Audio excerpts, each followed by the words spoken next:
people, we shall overcome, we shall overcome. Freedom. We shall overcome, we shall overcome. Freedom. Yes, sir. Freedom. We shall overcome, we shall overcome.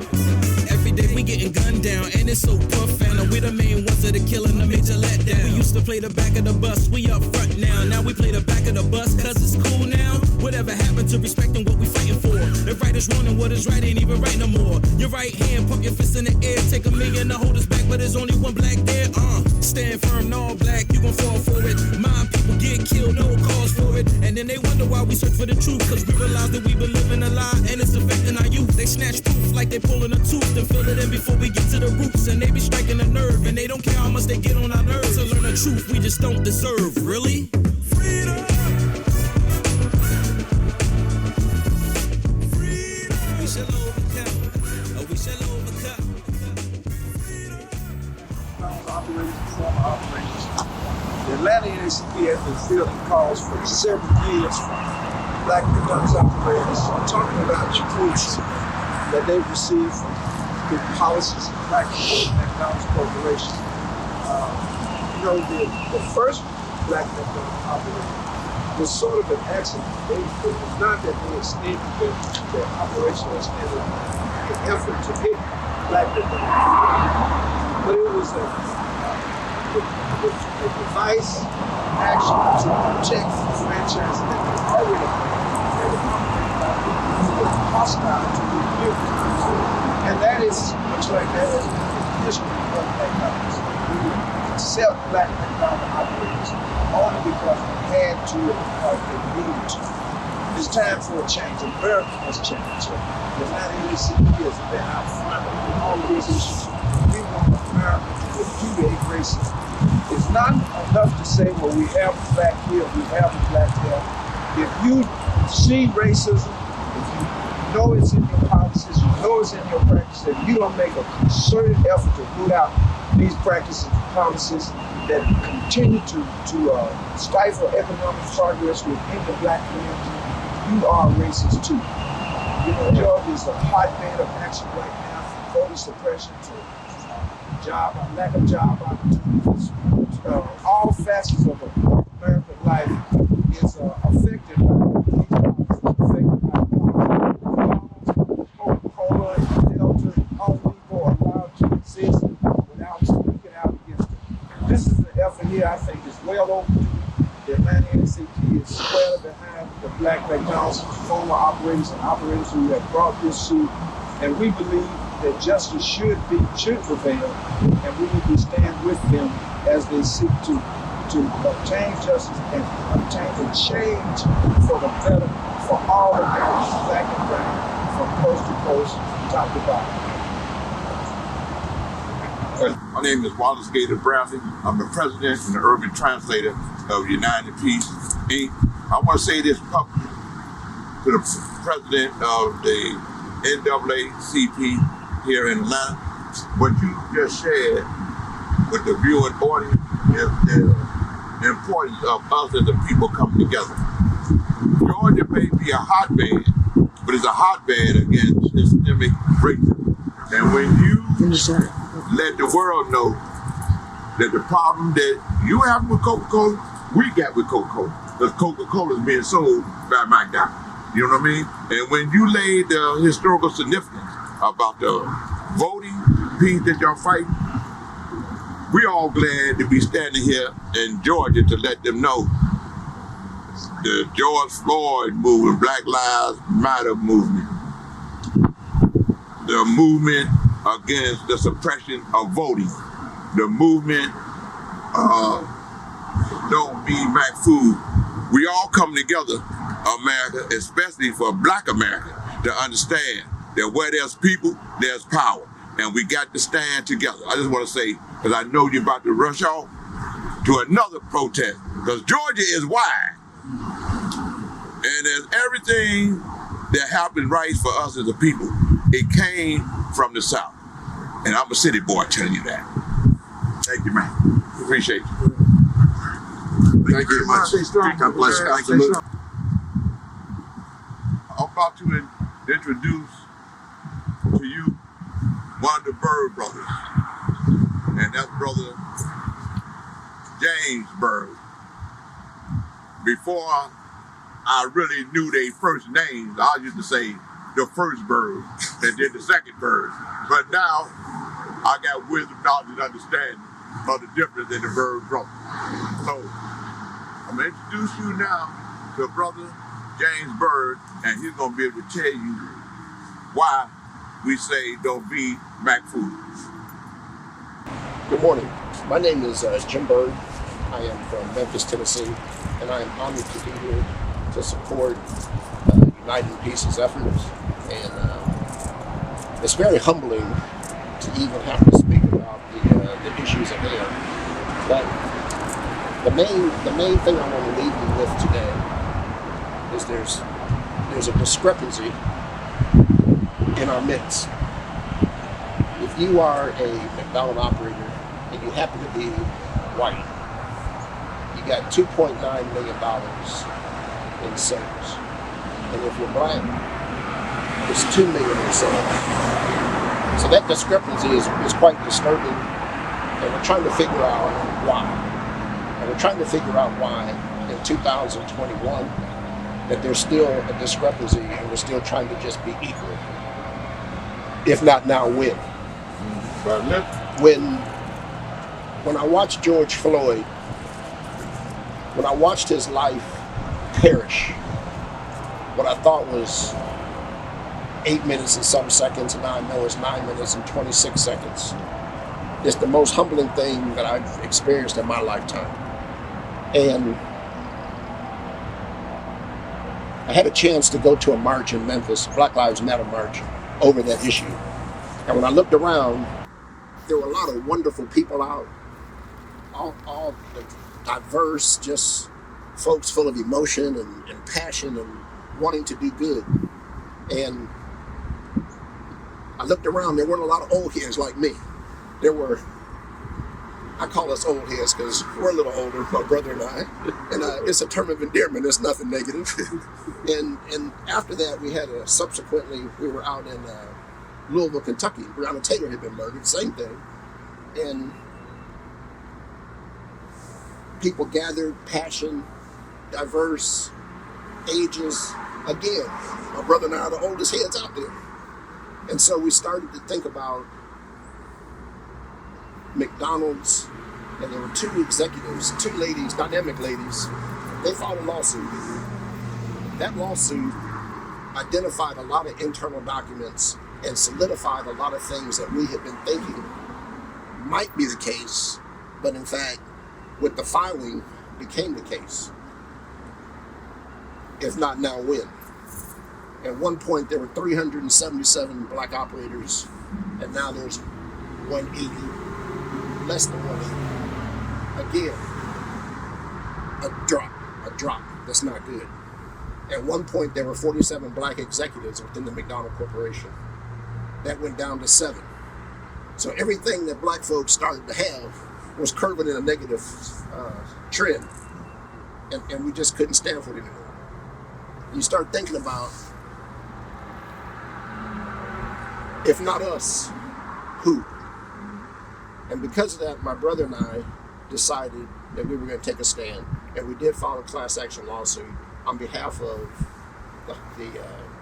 hopefully the 180 existing operators trying to make some change. One of the things that we all know is if somebody doesn't stand for the least of these, or somebody doesn't stand to make it right, then it's our fault. And my brother and I, based on the marches, based on what we saw, we said, it's our time. Thank you very much. I'm humbled to be here. I'll be back. Hello, my name is Dareva Bird. Honored to be here today. I'm a McDonald's operator, a current McDonald's operator. You've heard from my brother Jim. We made a decision to file a class action lawsuit, and we were blessed to have over over 77 people, 77 brothers and sisters, black owners of McDonald's, join us in this quest, because I've been an owner-operator since 1998.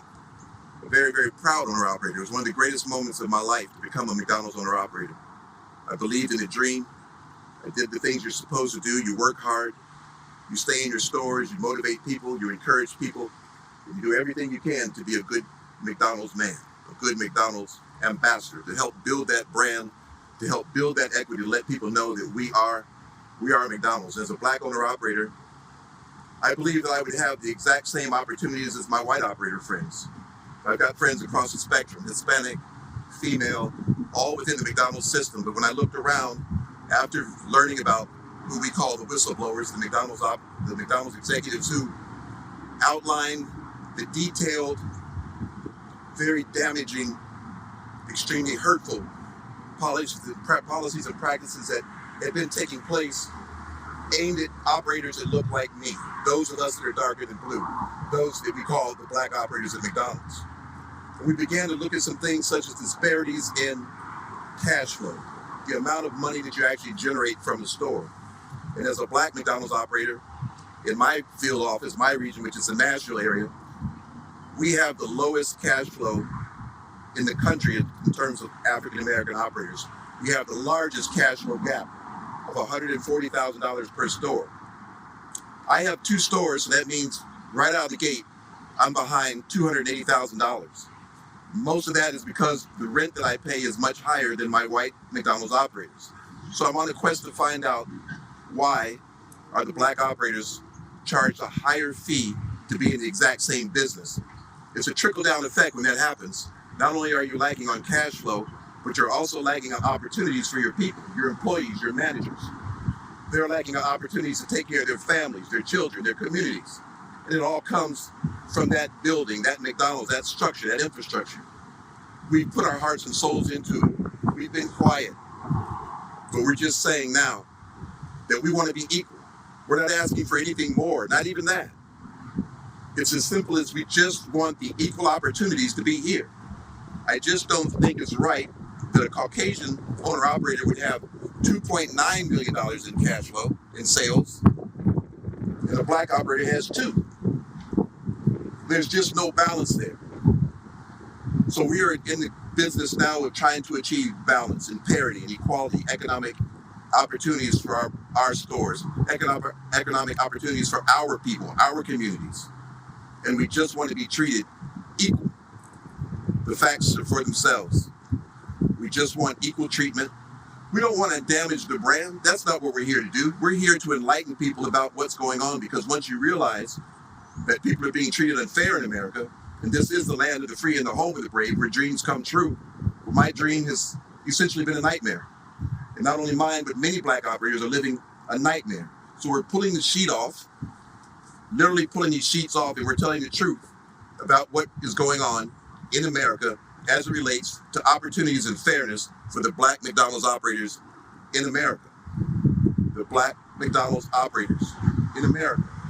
You know, our community generates between 20 and 30% of sales for McDonald's Corporation.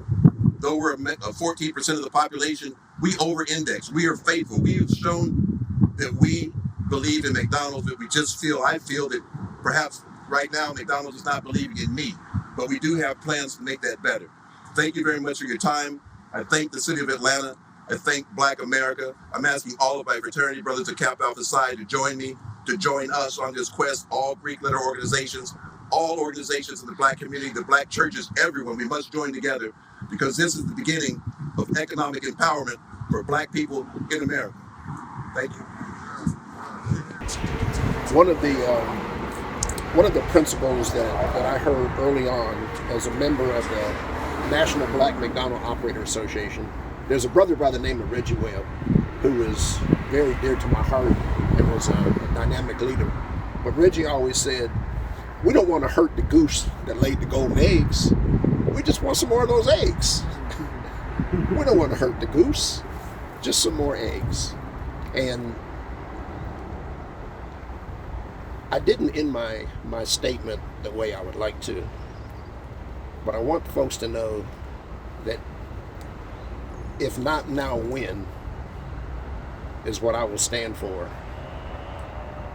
going forward, period. And it's up to us to make a change now. We can't continue to wait for somebody else to stand up. No more. But once somebody does, we got to join behind and make this statement. We're in Georgia. We know what's going on in Georgia. We know why it's going on in Georgia. But it's a small piece of the systemic racism that is found in many corporations. And we're not going to stand for it any longer. Thank you. Good morning, America. My name is Auzio Hewlett. First name you spell it Auzio. Last name Hewlett. My company is not a McDonald's company, but I have a development and management company, and I see a lot of the same type of systemic racism, even in that corporation, even in that world. But I'm glad to be here to support United in Peace and the Don't Be McFooled movement here with the Byrd brothers. And I just wanted to say that this is a very powerful opportunity for everybody to kind of become inclusive. And what the Byrd brothers is doing is really big and really powerful, because it's very easy to just lay down and just get rolled over. But it takes a lot of courage to be able to stand up to these corporations. But one thing about it, if you know anything about God, David killed Goliath, so don't be discouraged and because the franchises may be big and powerful, so on and so forth. You got to start somewhere. And systemic racism is just that. It's a system. And so it's in every facet of America and around the world. So I'm just here to just say I'm supportive of this, and anybody that's going through anything that's systemic in whatever type of company that you may be in, corporation that you may be in, be encouraged and stand up and reach out to the Byrd brothers, reach out to United in Peace. Mr. Wallace Bradley right here. And we can help you start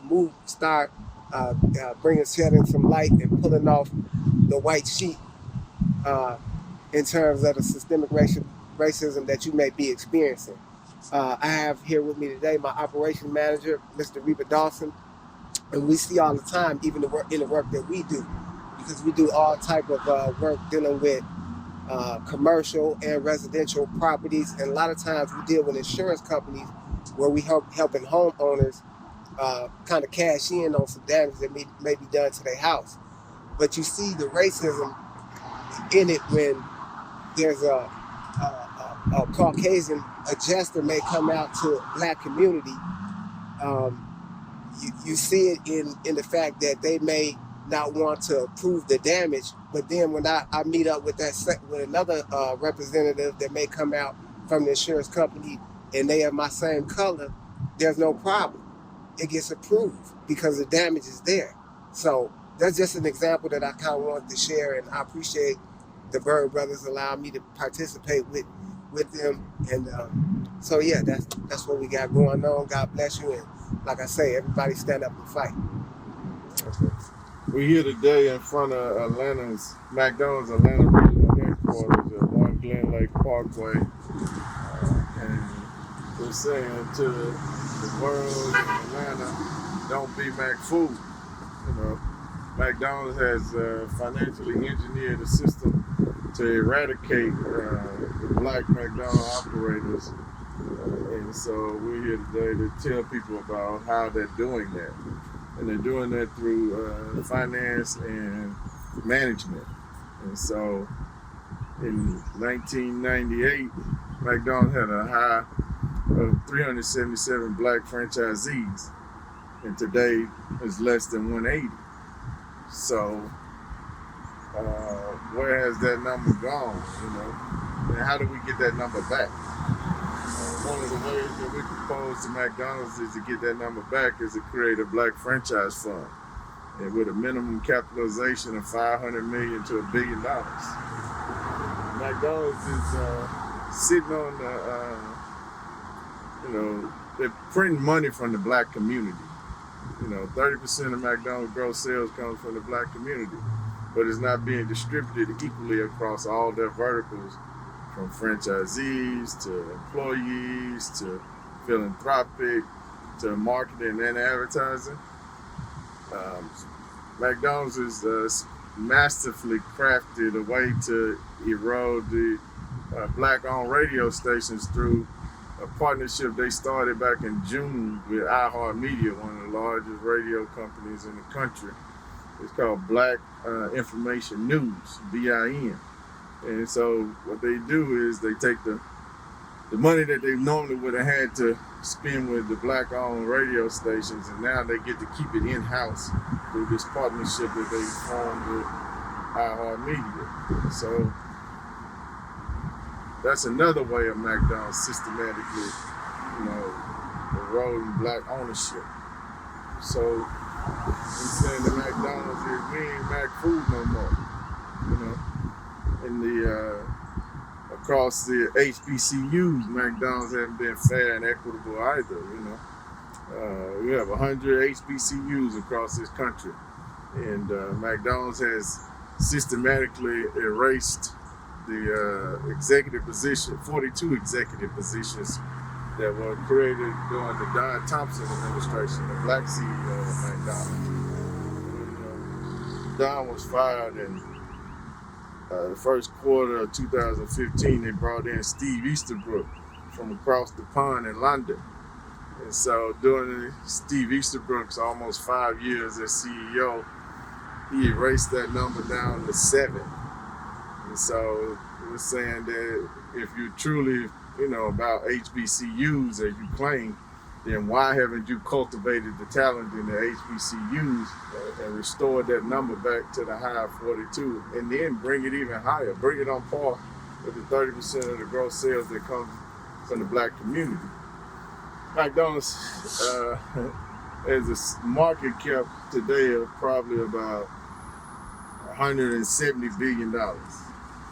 And less than 1.5% of that is realized by the black community. So, these numbers speak for themselves. We was just recently in Mississippi for the Mississippi Black Caucus of locally elected officials. We just did Don't Be McFooled there. We're going to Greenville, Mississippi next, because the largest McDonald's franchisee, Mike Retzer, is calls home and headquarters to 110 McDonald's stores, franchises, in the Mississippi Delta, where 33.3% of the African American black population in Mississippi lives, and there is not a one black franchisee in the Mississippi Delta.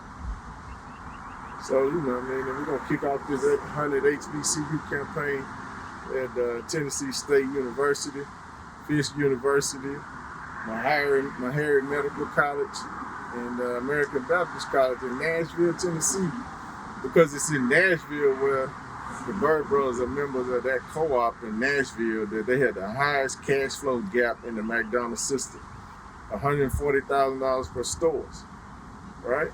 So the Byrd brothers have 4 stores. So you do 4 times 140.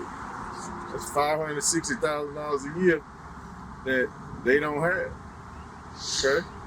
And think about it like this. The Byrd brothers, since in their Jim been a franchisee for 32 years, Dareva been a franchisee for 22 years. Collectively in their career in McDonald's, they grossed over $350 million, and they have less than 0.5% of it. Gotta listen. And it's ridiculous what McDonald's has called themselves, offering them, What they offered them was still what put them in the bankruptcy court that they put the other 100 black franchisees between 2010 and 2020. Because between that period of time in McDonald's, there was 285 in 2010, at the end of 2010, and at the end of 2020, that was 186. So you know what I mean? So this financial engineering at McDonald's has craftily and masterfully, you know, projected and promoted. We here to say that, you know what I mean, we ain't gonna let our people be McFooled. Right. And that's the black community. Okay? So, you know what I mean, whenever McDonald's decides they're ready to do the right thing, we're willing to talk. We've been saying that we want to talk. They said that they wanted to talk. Right. But we have seen no follow through on that. You know, so and supposedly that was supposed to have been a meeting on the 23rd of February, which was one day after we launched this Don't Be McFooled campaign in front of McDonald's corporate headquarters in Chicago, Illinois, you know. So we say to all of them, the McDonald's C-suite, McDonald's board of directors, we say, you know, enough is enough. We even, you know, we calling on the 12 public pension funds that own, you know, stock in McDonald's to divest. You know, McDonald's is just like a South African apartheid, right? You know, and so we saying to them, divest from McDonald's. Until McDonald's does the right thing like South Africa, let's cut them off. But those pension funds, those funds are made up of black people's money too. That's right. So why would we be funding racism as a people? You know, and I say to them, you know what I mean, the pension fund holders, I say, call your pension fund director. Tell them, listen, hey, y'all gonna put my money in companies that practice systematic racism? Give me my money back. I want my money. I don't want my money fighting me. I want my money helping me to grow me, to matriculate, you know? So, you know what I mean, and we calling on the Congressional Black Caucus. The Byrd brothers sent them a letter on March 19th calling for a hearing, you know, on systematic racism in corporate America and subpoena McDonald's C-suite, board of directors, national and regional lenders. Let's see if they can answer these same questions that we asking when they under oath. They had to raise their hand and swear on the Bible that they're gonna tell the truth, the whole truth, and nothing but the truth. Let's see what answers we get. Let's see if there's an investigation by the House Financial Services Committee into this systematic racism, this financial engineering. Let's see what they come out with. Because the numbers that we have, they came from McDonald's. Right. So we don't trust McDonald's. You know, because look what trusting McDonald's got the Byrd brothers in for 32 years. That was trusting McDonald's. So are we gonna keep trusting McDonald's? No. We're saying to McDonald's, listen, open the books. Create some transparency. Let us see what's going on. You know, if you got fair, you know, diversity, equity, inclusion that you claim, that John Rogers say, that the Byrd brothers should have $7.5 million worth of equity in their business. Right. Where is it? That's my question to John Rogers. Where they $7.5 million at? That's right. And if you can't answer that question, then all of your message that your op-ed in Fortune magazine is bogus, as they like to say in Chicago, where you grew up in. Your message is bogus. Now let's get some righteousness about that message. You know, let's see if the Byrd brothers, let's see what they are able to do. You know what I mean? You look, like I just told you, Mike Wrestler has 110 stores. He in the Mississippi Delta, poverty stricken on the end of the totem pole. But he himself has ascended to heights that they had never seen. So why we still talking about this in 2021? It's like I said in the press release that went out today. I said that Emmett Till in 1955 was murdered in Money, Mississippi, Tallahatchie County, in the Mississippi Delta. Okay, these two murderers were found not guilty by an all-white jury. Okay, that's what sparked the civil rights movement. Okay, during that time, his mother, Mamie Till, during the trial in Sumner in Tallahatchie County, his mother was staying in Mount Bayou, Mississippi, my hometown, the jewel of the Delta, the oldest black town in America, She stayed there under armed security at Dr. T.R.M. Howard's estate and was taken back and forth to Sumner every day during that trial while she had to watch while her son was not. Life was just thrown away. Murdered. You understand what I'm saying? Then let's move. Then we hit George Floyd. He the Emmett Till of 2020, our generation. So look what happened. George Floyd had a knee on his neck for 8 minutes and 46 seconds. Right? 9 minutes and 46 seconds. So, and then we sparked the Black Lives Matter movement, right? So the Byrd brothers filed a racial discrimination class action because the black operators have too been. McDonald's been had their knee on their neck. They've been choked out. They've been murdered financially. Right. Now listen. You understand? So that's what sparked this movement. The Byrd brothers. Don't be McFooled. Right. And we telling everybody out there, do not be McFooled. McDonald's is not a friend to the black community that they claim. That 365 black, positively golden is a farce. It's a massively created marketing scheme. And scheme in the negative sense of scheme, not in the positive sense of scheme. You understand? So now we saying that 360, if we can't get a resolution, if they can't come to the table and talk to us, then that 30% that McDonald's takes out of the black community, which they made over $20 billion last year, we saying to McDonald's, hey, we're gonna turn your 365 black and positively golden, we're gonna turn that into 365 black, 365 no Mac. Right. We're gonna stop eating you for 365 days. Let's see how you like that. Let's see how that works. You know, because that's the only thing they understand is money. You know, it's the money they took from them. Right. It's the respect they took from them. It's the dignity they took from them. So let's give them their dignity and their respect. And let's give them their money back. But you got it. Yeah. Where is it? They ain't got it. If it ain't on that side of the ledger, it's got to be on the other side. So let's look deep into them coffers and see, hey, let's get some retribution, reciprocity, reparations. Call it whatever you want. Let's get some equality. In this country they call it the land of the free, home of the brave. Well, this is the same country that enslaved us. So now we ain't slaves no more.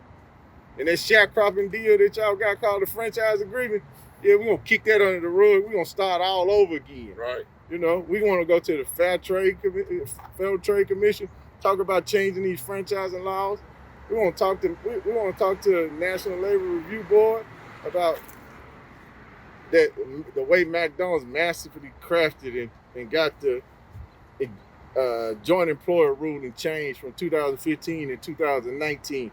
Now McDonald's laden the franchisees with the burden of unionization when it comes.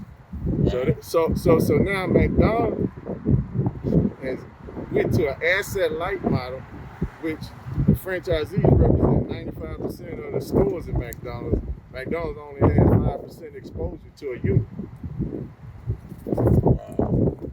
But they're making the lion's share of the money. They talked about black suppliers. McDonald's spent $1 billion with black suppliers. That sound good, right? Right? Sound good. But they got one supplier named Martin Brower that grosses $32 billion.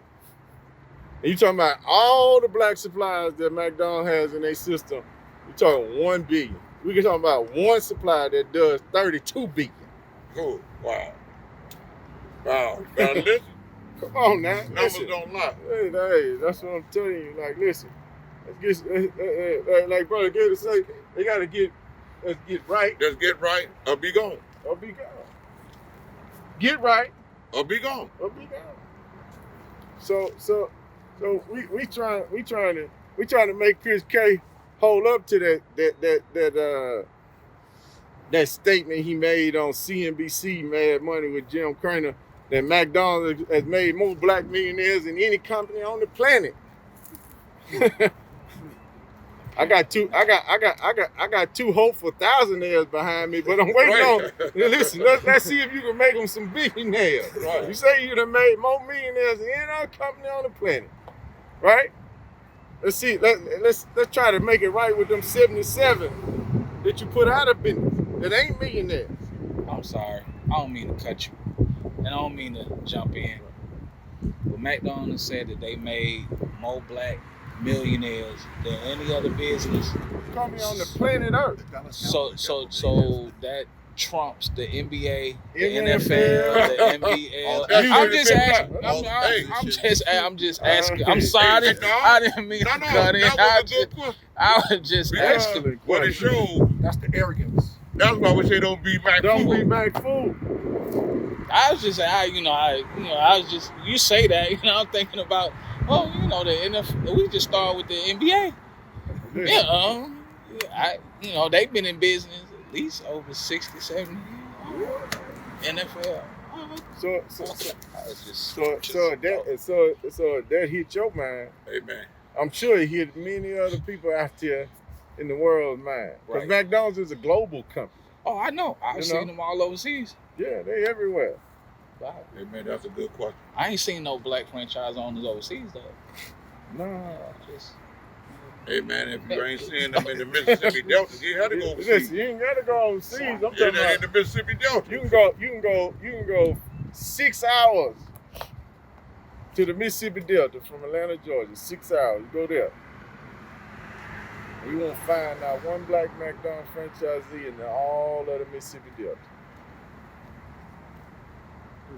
I'm mad they said they made more black millionaires than if I So that's, as Brother Gator say, that's our story. That's our story. To And God be the glory. God be the glory. That's our story, and we stick And it we with it. stick it to it. We standing on it right here in front of McDonald's regional office in Atlanta, Georgia. We standing on what we saying. All right. Now we got. I'm here in support with United in Peace and the Bird Brothers and the McFooled organization because I too am a black business owner. I'm a small business owner. I have a home health agency for the DOD population in Ohio. I'm in 6 counties in Ohio, mostly rural America, where you see the proud Make America Great hats and all of that everywhere. We've seen that we've been offered the majority of the most difficult cases, but we're still there. We've seen that even staff, behind our back are still calling us niggers, but we sign their check. So, and we're tired. I'm here because I am the mother of a young black man, and I'm tired of being at home at night and hear sirens, and if my son is not at home, I'm afraid, and I have to call him to make sure he's okay.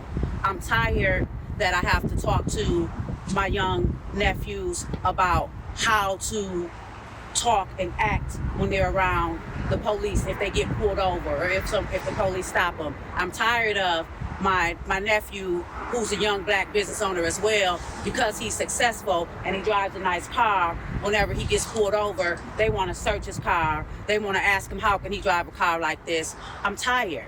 I am part of this, but I just was eager and ready to come when I talked to Mr. Bradley about what was going on with the McDonald's Corporation, because I've watched Lady America, systematically try to separate the black family. And I just want everyone to know around the globe that we black women still support, and not only support, we don't stand behind, we stand beside our black men. And that is why I'm here, because as a black people, we are tired of unequal and unfair practices. We are tired of being harassed, and we want justice and we want equality for all of us.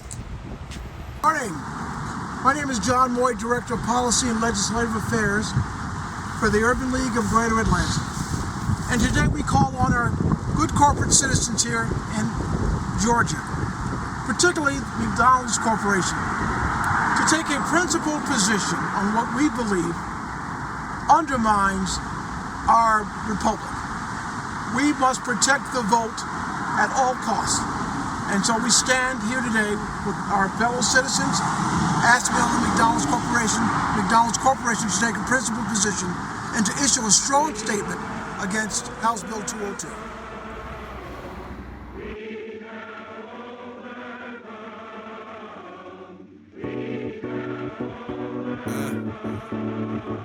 My people, we shall overcome, we shall overcome. Freedom! We shall overcome, we shall overcome. Freedom! Yes, sir. Freedom! We shall overcome, we shall overcome. Every day we getting gunned down, and it's so profound. And we the main ones that are killing, the major letdown. We used to play the back of the bus, we up front now. Now we play the back of the bus, cause it's cool now. Whatever happened to respecting what we fighting for? If right is wrong and what is right ain't even right no more. Your right hand, pump your fist in the air. Take $1 million to hold us back, but there's only one black there. Stand firm, all black, you gon' fall for it. My people get killed, no cause for it. And then they wonder why we search for the truth, cause we realize that we been living a lie, and it's affecting our youth. They snatch proof like they pulling a tooth and fill it in before we get to the roots. And they be striking a nerve, and they don't care how much they get on our nerves. To learn the truth we just don't deserve, really?